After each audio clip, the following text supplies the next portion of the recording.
Good morning, and welcome to this broadcast, I should say, from our consumer sector, which is a follow-up to our consumer behaviour report. We wanted to put something out to talk about some of the findings we reached in our consumer behaviour report. And to be clear, we didn't want this to be a webinar. We wanted this more to be a conversation, just for us to talk about and share with you some of our experiences from the pandemic and some of the opportunities and challenges which our clients and other consumer businesses have faced and dealt with for the last 18 months. It's been obviously an interesting time, but there were some really insightful lessons learned from it. And to go through these, I've been joined by firstly Craig Weston, who's a senior associate in our regulatory team, and Amelia Darborough, who is a solicitor in our commercial team. We're going to talk about three particular areas. We're going to talk about the regulatory challenges and opportunities that we've been seeing. We're going to talk about, from a technology perspective, the social media and influencer opportunities that a lot of businesses have been exploiting due to the rise in e-commerce.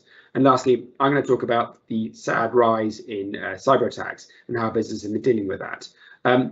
As I said before, this is going to be a more of a conversational type piece, so expect that who knows where it could go in many ways. But also, please do use the Q&A function in the Teams live event software to put forward any questions you might have, and we'll deal with them as and when we are able. And also, of course, after the event, you'll see that in the slides we're going to share with you after the event, you'll see our contact details. Please do link in with us or send us an email, and we'll come back to you with any answers you want. The slides themselves, we probably won't be sharing them while we're talking to you, because we're trying to, as I said, this is going to be more conversational, but we will share them with you after the event as part of a follow-up email, so to give you a few just reminders of what we've talked about and so forth. So I hope that's helpful. Right, without further ado, let me introduce you to Craig Weston, who's a senior associate in our regulatory team. And as I said, we're going to talk about some of the kind of the regulatory issues he's been dealing with over the last 12 months. So, Craig, how have things been for you the last 18 months? Thank you for the introduction. I'm always hesitant when introduced as a regulatory lawyer, because I think there's a certain stigma that comes with that you stifle innovation, that you're there to create red tape rather than navigate through red tape. But I wanted to share some of my experiences today of helping businesses to capitalise on their opportunities that have been presented through the pandemic. And I guess my overall experience as a regulatory lawyer in the pandemic has been a positive one, particularly in the consumer space. It's been a difficult time for a number of businesses in the consumer space, particularly retail and the food and drink sector. Lockdown's been especially tough on them, but it has enabled those sorts of companies to think outside the box, to become creative. And what we've been seeing is lawyers being used to make the most of those creative opportunities and ensure that where the regulatory boundaries are being pushed, that companies are being well advised through that process. We've had some difficulties as well. We've seen on the other side of the fence from the pandemic an explosion, and Amelia's going to deal with it a bit more, but in terms of the social media platforms being used to advertise, for example, financial products with misleading statements, and we've seen some people getting in trouble from that perspective. But overall, I think the pandemic has presented an opportunity for the consumer sector to look at itself and say, what do we need to do to change, to grow, to make the most of the opportunities that are presented? And that's where we've seen a lot of business. I mean, I personally, it's the opportunities when you get to advise in that sense, which is almost the most fun part of the job. And I think over the last 12 months, businesses have really been pushed to kind of think in different ways, and that has given some really interesting areas of work and some real fast-paced changes. What kind of things have you been seeing? What are the more regular issues you've been seeing and advising on from that perspective? Yeah, I'd echo your thoughts there. That, I mean, part of the reason I became a regulatory lawyer is that I enjoy not knowing what's going to come across my desk on a daily basis. It's very varied. goes from one end in the sort of payment services space, with people moving online and using various payment platforms, and concerns over whether that brings them within the anti-money laundering regulations, within payment services with the FCA, all the way through to the other end of the spectrum, which is we've seen a rise in the sort of dark kitchens, where you have high-end restaurants with a shipping container in an industrial estate, selling their meal kits online during the pandemic, and there being concerns around the regulatory framework for that from a Food Standards Agency perspective, and a health and safety perspective. But a lot in between. The move to online has had a huge impact from a data protection and GDPR perspective, so customer details, payment details, addresses. In the travel industry, you've got passport details, all those sorts of things. We've got remote supervision of staff. That presents issues from a health and safety perspective, both in financial services and but also in the consumer sector, where you've got traditionally people who'd be in an office sitting at desks at home and dealing with customers in a remote way, and how you regulate their interactions with those people.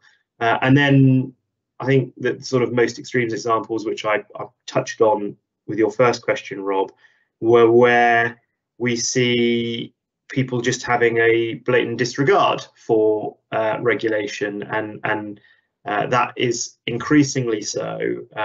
And we see it in a pandemic, because a pandemic creates a crisis situation. And we saw it in sort of 2008 with the economic crisis and the rise in fraud, employee fraud particularly.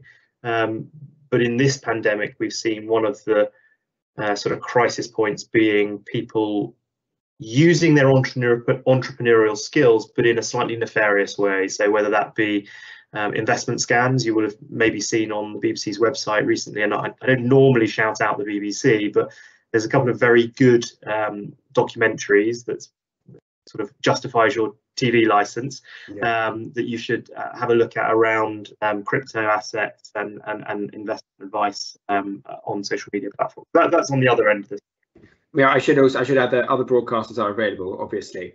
When it comes to regulation, it seems to be that the last 12 to 18 months, one of the most important observations is that regulation is consistently behind innovation.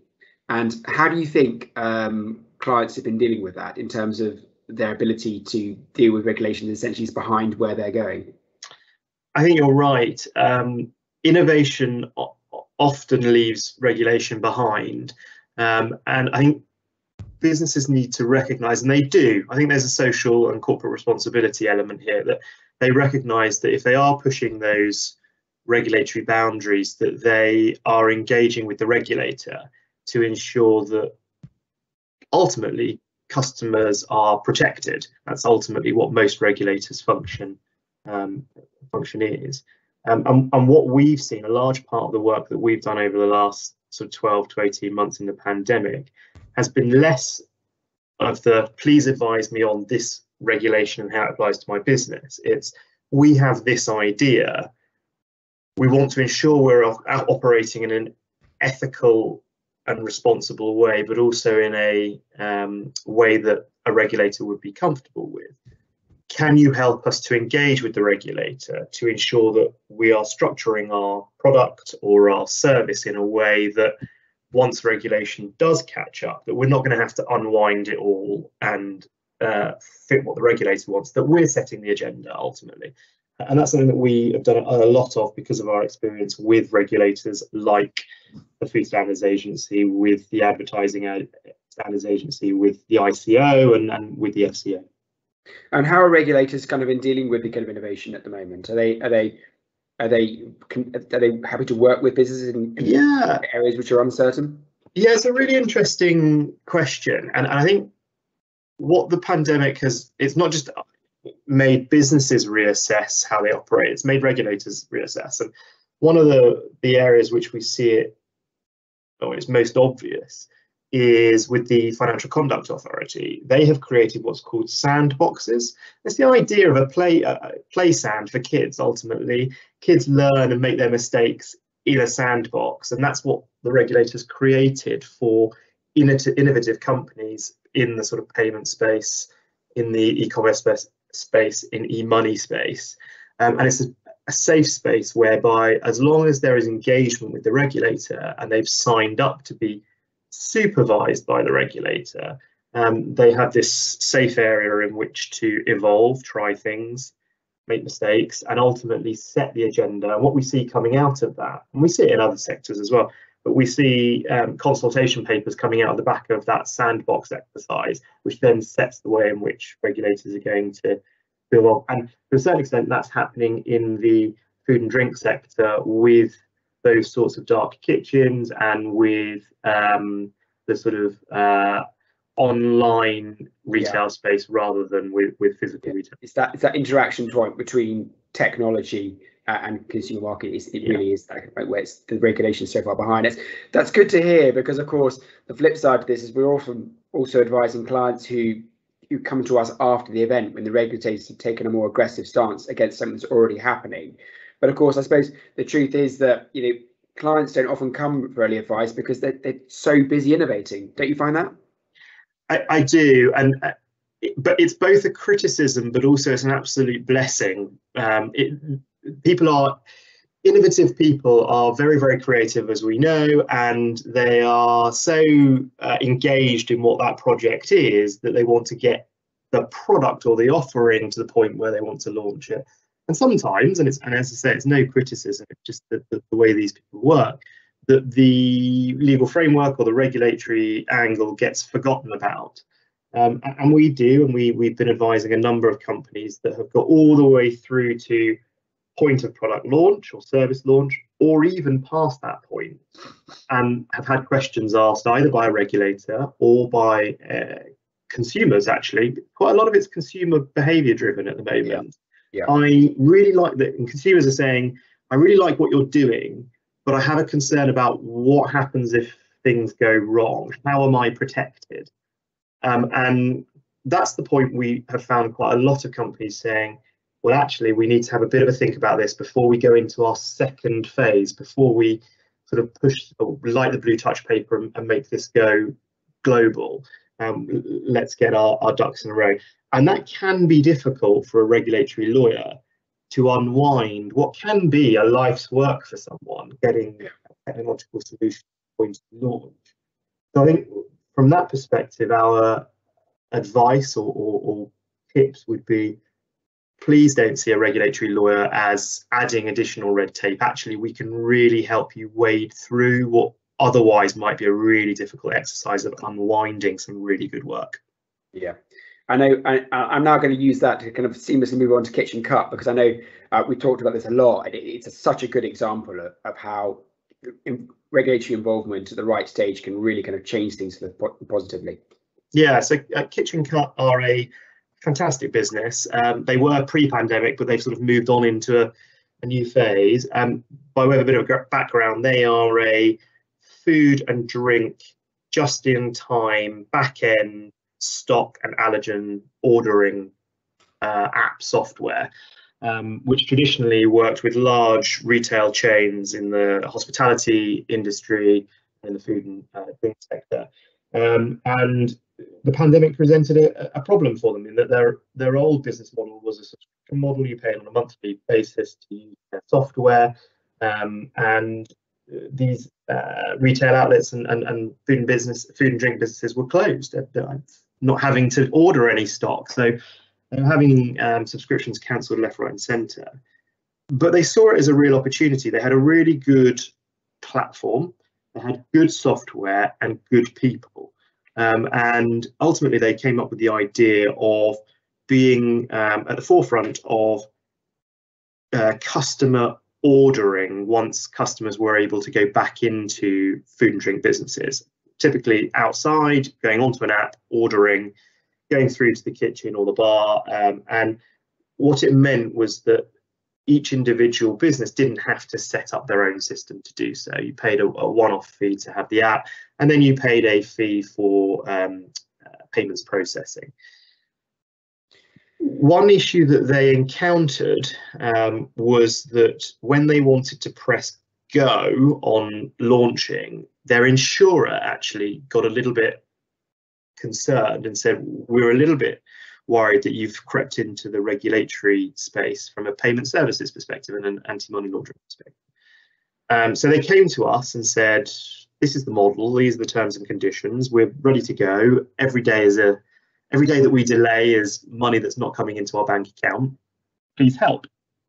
And we acted really quickly, spent a bit of time with them going through the minutiae of their business model and their terms and conditions. And actually, one of the key things that we were able to do was look at their supply chain and see whether there was a different place in the supply chain that we could park that regulatory risk. And their back-end payment services were provided by Hyperwallet, which is a PayPal brand, which they paid a lot of money for, an awful lot of money for in the model. Usually do. As you do, yeah. I mean, there's a bit of an inequality in bargaining power there, and I think PayPal were probably exploiting it a little bit. But we started to look at the terms and conditions with PayPal and noted that PayPal are a regulated business for payment services. And we were able to give some advice that meant that by making a couple of tweaks in how their website looked, how customers interacted with their website, the wording of their terms and conditions, and actually one of the most important parts was their complaints procedure, that we moved the regulatory framework from sitting with them to sitting with PayPal. And we already knew that PayPal did the know your customer, the due diligence on both the recipients of the payments, but also the making of the payments. And by doing that, they avoided having to become authorized by the Financial Conduct Authority. They avoided having to get a third-party compliance consultant to provide services to them, which ultimately made sure that the margin that they had budgeted for, they could achieve. Yeah. But a key part of that was also engaging with the Financial Conduct Authority to say, this is a model you're going to see more and more in this industry. Your framework is from 2011. It's not going to work. It doesn't fit. And we're making you aware of that. We're going to be very upfront and say to you, we're making you aware of that. And the FCA were really good. They engaged in a conversation with us. And actually, they were one of the parties that said, well, you're suggesting looking at it in this way. If you were to slightly look at it in a little bit of a different way and include these caveats and wording in your terms and conditions, then that for us would mean we've got sufficient comfort, consumers are protected, and you won't come within the regulated set. So out of what no one would disagree with has been an awful period of time for a lot of businesses, it's a really nice example of how a business has been able to pivot, use its expertise, move into a slightly different sector, and actually it's going to mean that their business moves on. But above all, they recognise the importance of getting a regulatory lawyer in to add value to their proposition, and that's what we were able to do. Yeah, it's also a nice example of kind of regulators being pragmatic when you get that early engagement. So it's not just a case of just knowing the law. It's a case, it's that negotiating, that understanding how the regulators operate and getting that approach right so that you get it right, get the conversation right at an early stage. Yeah. That's really helpful. Thank you for that, Craig. I'm now, to keep to timings, going to move on to Amelia. As I said to you earlier, Amelia is a solicitor in our commercial team, and actually I feel like we're quite lucky to have her with us today because speaking to her recently, I know how flat out she's been working at the moment because our commercial team has been so busy at the moment, dealing with so many exciting opportunities and businesses pivoting and doing new deals to take advantage of the opportunities that have come out in the technology space, particularly consumer businesses. So Amelia is going to talk to us a little bit today and have a conversation about the kind of social influencers, social media, and how businesses are dealing with them and taking advantage of the huge opportunities they now provide.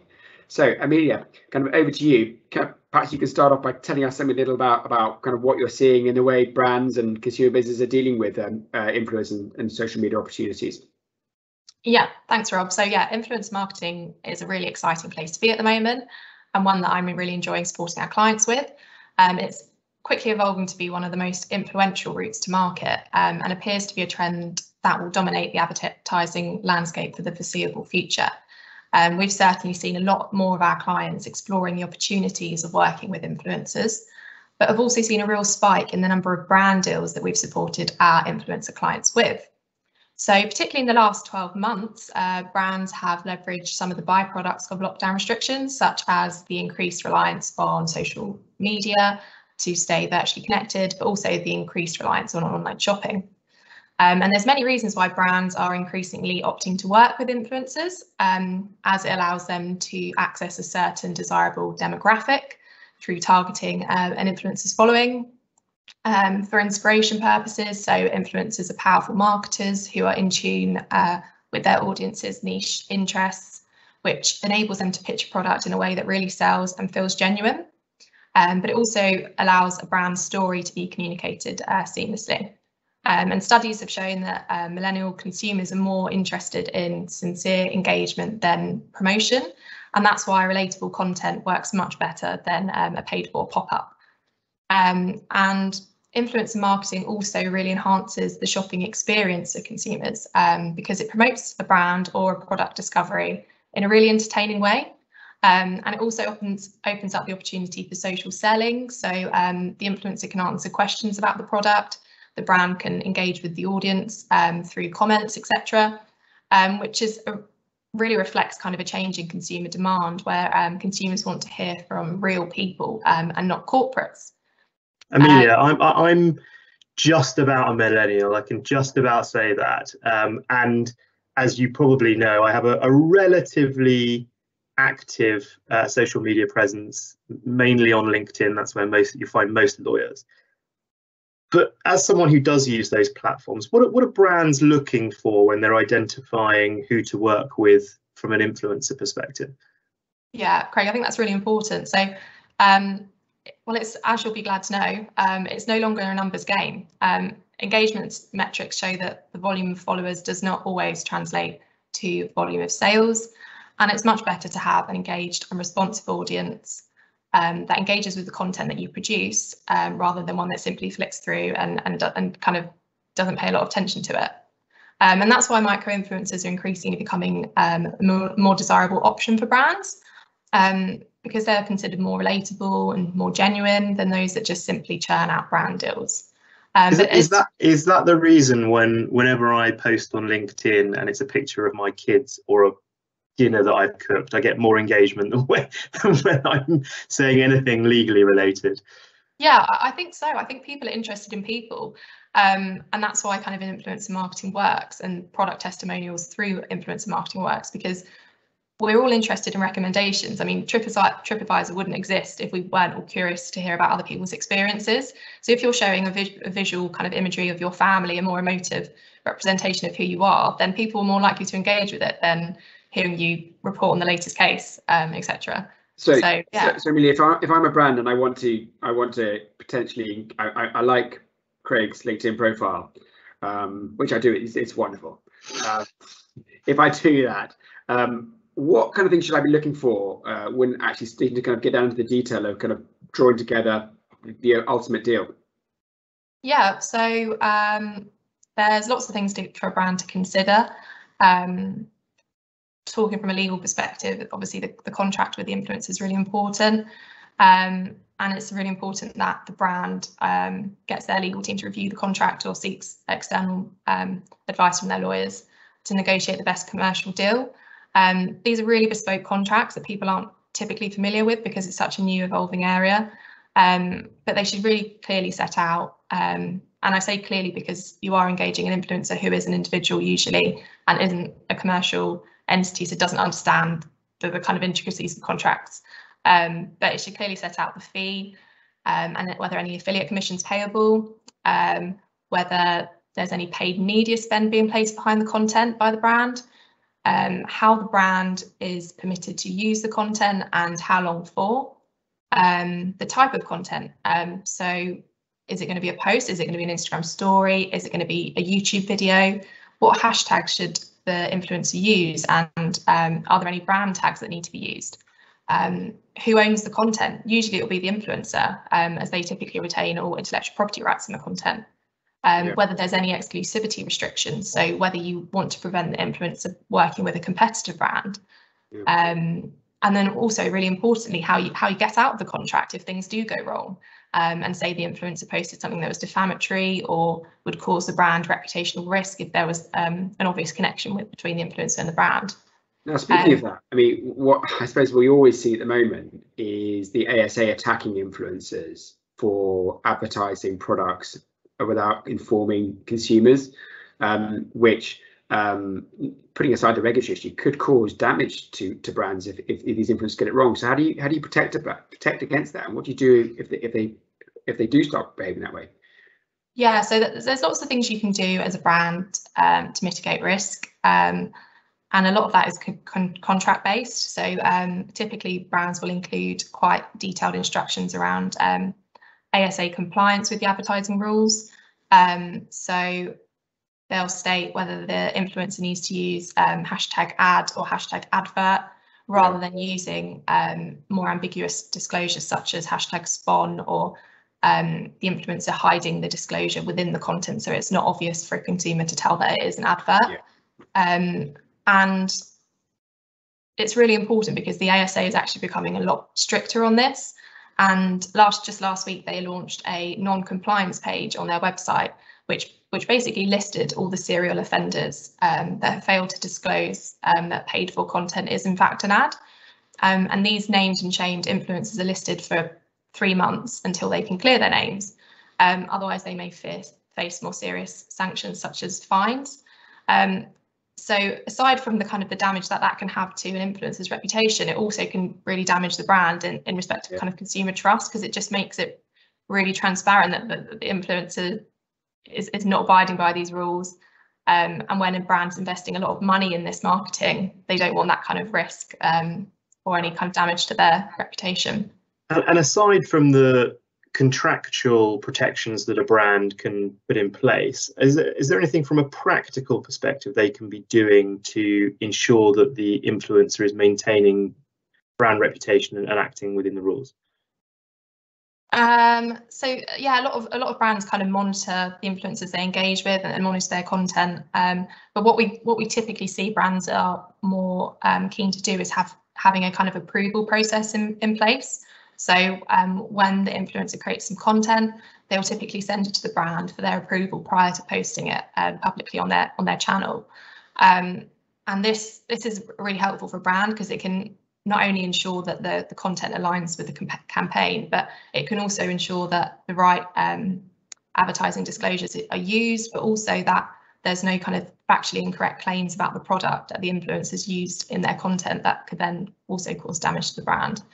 But then that's something that you can also include in the contract to make it absolutely clear to the influencer what this process is. Another option would be in relation to takedown rights. So a lot of our brand clients like to ensure that they're able to remove the content if the kind of influencer faces any negative press that could cause them damage. And that's something else that you can build into the contract just to add another layer of protection to the brand. I suppose, Amelia, that when you're talking about the approval process, that must be one of the biggest negotiating clauses within the contract as a whole.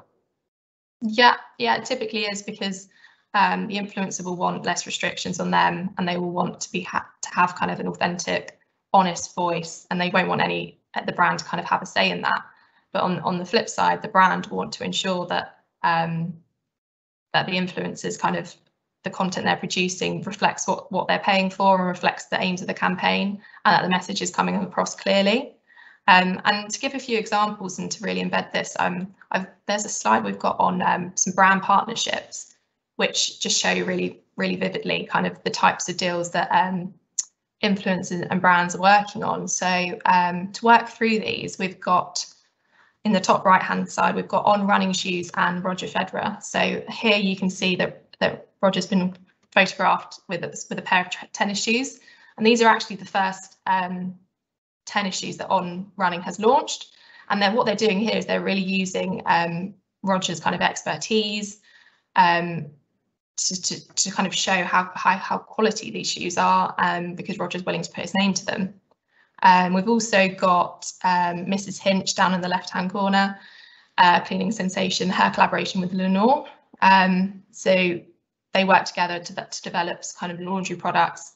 That's a particularly interesting one for me, Amelia, because that's a kind of good example of where it's not just an influencer kind of displaying a brand, but they're actually kind of creating a chain of products with the brand, and therefore you've got all that interaction between the two of them, as how they use her name as much as she advertises their name. Yeah. So brands are increasingly using influencers beyond promotion, and actually are collaborating on product ranges, which really kind of hone in on the influencer's perceived expertise. And these are examples where the influencer hasn't produced their own content. These are proper campaigns that are using the influencer. They've got the photography set up, but they're really effective. And is that James Maddison? Yeah. So yeah, that's another thing. So Boohoo Man have collaborated with James Maddison, Leicester City footballer. They've jumped on the Euros hype by working with James to develop a men's summer fashion edit, which automatically will kind of pique interest and generate a lot of talk, because it's so topical at the moment, which is quite a clever way of pitching influencer marketing. But yes, that's just a few examples I thought that really kind of show how brand partnerships can be really effective. And Amelia, but what about moving on slightly? What about the kind of that a lot of influencers now are releasing their own brands? They're now really starting to kind of go into business and create products themselves aside from existing brands. Yeah, so I've actually got another slide which gives a few examples of influencer-owned brands, which will just pop up. But yeah, that is a really common trend at the moment. So in the past year, we've seen a lot of celebrity and digital-first talent launching their own product lines, and this really builds on kind of the established personal brands that these influencers have, and these products are sold predominantly through digital channels, which really reflects the growth in social commerce, where product discovery to checkout happens entirely on social media. And these products are really kind of interesting and inventive, because they are designed to appeal to these niche audiences of these influencers, and typically sell really well because there's already kind of established trust and brand awareness through the channels. And we commonly see talent-led brands reporting sales of 90 to 100% of stock within the first 48 hours, and generating sales of up to 6 figures because of this. Are you seeing any litigation yet between influencers who have launched their own brands and brands that they maybe have worked with in the past, where there's been a crossover in product area or product type, and there's significant similarities between the products that are being launched? But I haven't, but that is a really good question, actually. And it's true, because all of these influencers, as you can see, you've got Joe Wicks, they have a very established kind of niche following, and what they're producing is really similar to kind of the previous brand deals they've done. But what we're actually seeing is that a lot of kind of large retailers are working with these influencers to develop their own product lines. So rather than working against them, they're working with them because they see the value they can add. And they do this through kind of product licensing deals, where the influencer has the say on the look, taste and feel of the product, and then the retailer does the background work. That point by Craig about that non-competition point, it's obviously from a litigation perspective, it's my angle, quite interesting, because there are lots of other kind of areas of the law where non-compete is so interesting. And here you've got that contrast between an influencer who has spent a lot of time developing their reputation in fashion, for example, won't want to be deprived from creating their own fashion line if they work with another brand. But by the same token, a brand who works with an influencer won't want that influencer to go off and start their own brand on the back of any investment by that brand. So I would anticipate that it could be a kind of a negotiated point in any kind of contract between the two, as to kind of how long after the end of a particular contract an influencer can go off and start competing or working with any potential competitor, because there will be a runoff period which brands might want to kind of protect themselves in that respect. Yeah, I think that's completely right, and it's something we'll probably see in the future months, but as these become increasingly popular and increasingly controversial. Yeah. But yeah, there's lots. Sorry, you go, Rob. No, go on. I was going to say there's lots of things for these influencers to consider, as they typically do not have commercial backgrounds, so it can be really overwhelming, kind of setting up a talent-led brand. Getting familiar with payment providers, online stores, delivery providers, external marketing teams. There's lots of third parties that they all need to be engaging to kind of make the brand a success.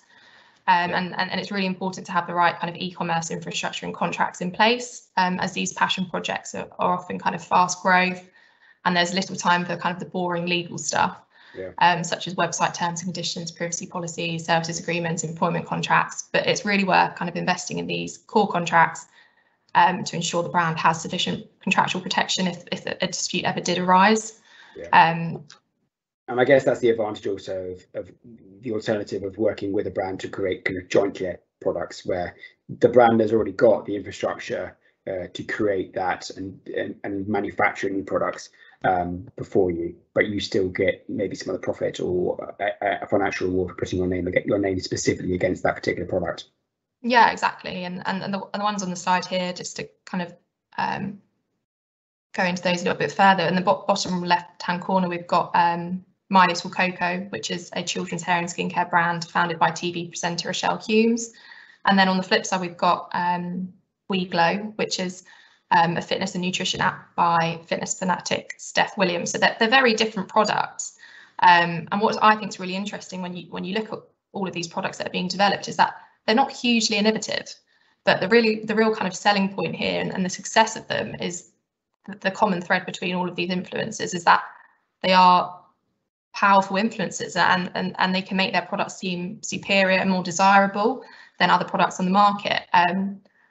So I think that's a really interesting thing that we'll see kind of evolve over the coming months. And I was actually speaking to Vic Kagram, who's an influencer specialist at BCW, who's provided his thoughts on another slide. I'll just get that up, which talks about the kind of the future of these talent-led brands. And I will just read through that very quickly. So Vic has said that influencers have predominantly worked with brands to drive credibility and sales for brand products, both old and new. Over the last few years, they have started branching out with their own products and saleable items, using digital channels as a means of selling them and using their own social profiles to drive the traffic. However, taking control and creating your own products rather than having the backing of a brand can have its own pitfalls. It is so important for them to ensure that their own products are tested for quality in the same way bigger brands would. Botched product launches and false claims can tarnish an influencer's reputation very quickly, and we have seen this recently. And with the growing cancel culture online, it can be difficult to regain that influence. As influencers grow in their own popularity and size, we are likely to find them branching out further into many other areas. We have seen everything from fashion to beauty to food, but now even areas such as music, gaming and sports are paths that influencers have taken with great success, selling their own products. They are the new pillar of popular culture, so it'll be interesting to see where their influencer takes them in the future, and we are sure we will see them scale their personal brands further using digital channels to drive sales directly to the consumer. And with that food for thought, I'll hand over back to Rob to discuss the opportunities and challenges around cybersecurity. So, Rob. Thank you. I mean, Amelia, thanks for that. I just want to say that it's a nice quote, and I'm sorry that we're essentially going to be ending on a slightly more miserable topic, which is that cyber attacks, which we're dealing with more and more. Sadly, it is a sad rise. This was sort of sad rise over the last 12 months, and it's important that companies really need to get on top of that. So, but I'm now going to place myself under the grilling of Craig and Amelia to take me through it that way. I was going to say, Rob, that anyone who has any access to digital news or even sort of physical newspapers will be reading on a regular basis that large companies are under cyber attack on an increasing basis. What have you seen in terms of the pandemic? Has it created a further risk of cybersecurity attacks, or has it remained a constant? Well, I think the question there, I suppose, there's been a huge increase, whether that's because of the pandemic or whether the pandemic is merely incidental to the increase, I think is unsure at the moment. But I mean, from an overall consumer perspective, there has, of course, been this huge move towards e-commerce and general exploitation of the move of consumers more and more to use of social media and other online tools for both their daily lives. And that inherently means that more companies are taking control of more data, and that essentially offers a bigger target. And cyber attacks are now all about the data. That is what they're going after, and that is what they're seeking either to encrypt or to steal for the purpose of holding businesses to ransom. And the industry itself is like any professional crime in the past, becoming hugely more sophisticated and go about it more professional, I suppose, in a way. There's a recent Daily Mail article about a group called DarkSide, which has arisen in the last kind of 9 to 12 months in replacement of other groups that have been shut down by the various enforcement agencies. And for the recent attack which we dealt with, we became aware, we were informed by the intelligence agencies that DarkSide is now so professional that what they actually do is they're actually franchising the software to groups of individuals who want to use it, and they offer those individuals a helpline service which they can simply call and get any help they need on using that software for the purpose of their attacks. And these groups, now that they're operating on this franchise model, what they might do is a group of them might come together, a totally disparate group from all around the world. They might take a franchise for a certain amount of time. They'll attack 10 to 15 companies, hoping that 1 or 2 of them will come through, and then they will take whatever they gain from that, and they will disappear for the next 18 months until they need more money again, which makes it incredibly difficult area to enforce from a crime perspective, and means that there is a huge increase in it due to the opportunity. And I think that the other point of this is that businesses are increasingly unprepared for this. It's sad to say, because the level and sophistication of these attacks is increasing so much. To be ready for it is a serious undertaking, and that only increases the opportunity. And apart from the sort of headline, you must give me $1 million. I'm sure it's more than $1 million as part of a ransom now. But what are the other risks that businesses face if they suffer a cyber attack? Well, I think the first one is obviously going back to what I was saying, is that Daily Mail risk. Consumers don't want to believe that the businesses they work with, they buy from, are victims of cyber attacks. Online, you are increasingly required to give your personal data, credit card details, in some cases in the travel industry, passport details, sensitive personal data to these businesses to hold. And consumers want to have the confidence that that data is safe. I mean, GDPR is obviously there to ensure that, but cyber criminals will seek to exploit any weakness they can in these frameworks.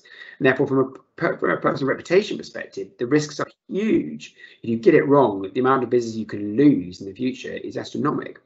Not only that, but you've got the risks of potential contracts you might have at the moment. If an encryption attack, for example, takes your systems offline for kind of days, weeks, maybe months in some circumstances, you might not be able to fulfill certain contracts, and therefore there's a huge business interruption risk.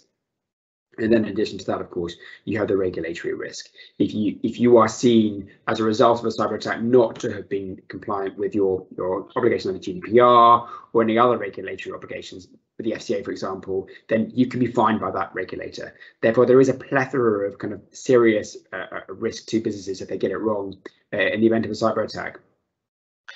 So I know that we as a business, and both you and I have been involved in responding to cyber attacks on behalf of our clients. What are the key elements that a business needs to think about when dealing with a cyber attack? Yeah, well, I mean, going back to the first one, we have, and I'd just like to make clear, I'm afraid we can't give obviously examples of how we've done this, because of course these issues are incredibly sensitive to businesses, and we need to be careful about giving away any details about that. But I think in general, the key point the first thing I would say in dealing with any cyber attack is obviously you need to plan and prepare for that. I'll come back to that in a second, but in the event a cyber attack goes down, the first thing is obviously don't panic. The early stages of a cyber attack are very important, but you need to kind of make sure that the right decisions are made quickly, and therefore you need to have the right people around the table to make that decision. In particularly, you do need to have your lawyers on board, because there are, as I've gone through, there are a number of legal risks available to you. You need to be aware of that. You need to have your IT forensic team up and running very quickly so that they can get on top of the situation. And also, I mean, you need to have, I would strongly advise anybody to get a PR agencies involved. PR agencies are increasingly specialised and very experienced in dealing with these situations, and they can give some really insightful guidance about how to communicate with employees, how to communicate with your customers, to make sure that you're giving them enough information and the right information, you're being sufficiently transparent, but you're not giving away information which might damage you down the line or which you don't know. So it's really helpful to get those kind of key agencies on board. And lastly, insurers. Cyber insurance is common these days, but it's important to make sure they're brought on board as part of that team early on, to make sure that whatever you're doing, they're happy with, so there are no coverage issues down the line. And speedy and efficient response to cyber attacks is obviously key, but are there any particular timeframes that those that have been under attack need to be aware of and need to comply with? Well, yeah, I mean, 72 hours is the big one, and that is the time frame which you have to report a data breach to the ICO. If you're a data controller and there is a risk or an event where there's been a major data breach affecting personal data, you need to report that to the ICO, and you've got 72 hours to do that. But going back to your earlier example about how the regulator's been relatively pragmatic, in this surge of cyber attacks, the ICO is very pragmatic, and they accept that in the event in a cyber attack that there is a lot of information being digested, there are a lot of things going on, and that you're not going to have the full picture about what has happened for quite some time. Therefore, they have no problems with you submitting an interim report, an early report, keeping them in the loop, telling them what's going on, and then subsequently filing further reports, and then a final report telling them exactly what has happened and what you've done about it. The key point is to engage early and engage the right way, so that they can see you are taking the situation seriously and dealing with it appropriately and considering all the angles. The other timelines really to think about would be your contractual deadlines and contractual obligations. You may have notification periods for your insurer, going back to that, or any kind of main contractors who want to know what you're doing, particularly in the hospitality and leisure industry or travel sectors, but also other regulators. The FCA, for example, they will want to know about a cyber attack. And I think you and I have talked about this, but that reasonable time to bring a notification to a regulator, it's not an easy one to do, but essentially, as soon as you know enough, you've got to tell them, and therefore you need to be constantly thinking about that. Yeah, the key I've always thought with those sorts of awkward decisions about how and when to report is that audit trail around your decision making. So the regulator might ultimately conclude that you did it too late, but at least they've got the evidence as to your thought process, the justification, and as long as it's not hugely wide of the mark, then normally regulators are pretty open to having a discussion about the whys and wherefores of when something happened. I think that audit trail is a really important point to bear in mind, because when you have assembled your team and you put together your incident response plan, at that point there, you're not going to have the full picture. The level of the sophistication of malware is such that you're not going to know what level to which your system's been encrypted, or whether data has actually been taken from your systems for some time down the line. For example, while every attacker is always going to say, we have taken your data, unless they're able to provide you with absolute 100% bomb-proof evidence that they're showing you the data they've taken, you're not going to know whether they've taken any data from you, and therefore you're going to have to go through a long process, and you may not know for months down the line what data, if any, or has been taken from your systems. And going back, that essentially means that the situation is always going to be changed. Information is always going to become light, which means you may have to reassess the situation. And in terms of kind of the data side of things, what that means is that not only do you need to inform the ICO, of course, about the breach, but there also may come a point where you may need to inform data subjects that there's been a breach, your customers' employees, that there's been a substantial data breach, which needs to be managed very carefully. But you won't know that, and you need to consider that question very carefully, because of course the consequences to you will be massive, and you shouldn't take as rote any threat that data has been taken unless you know that, unless you have that evidence, or what's more, you're in a position where you should draw that conclusion. And that comes back to the last point about documenting your decisions. So while you're going through that process and consistently evaluating the situation, you need to be saying, at this point, we don't believe there's evidence that data's been taken. At this point here, and this is the reasons why, and you're consistently refreshing your view based upon the information you have available to you, so that if someone looks back over your conduct of the incident, they can understand why you took those decisions when you did, and that you took each of those decisions on the basis of what you knew at the time, and it was a reasonable kind of decision to make. If you've got that data trail, that audit trail of how you've done why you've done it, then ultimately you're going to be in a much stronger position, a safer position down the line.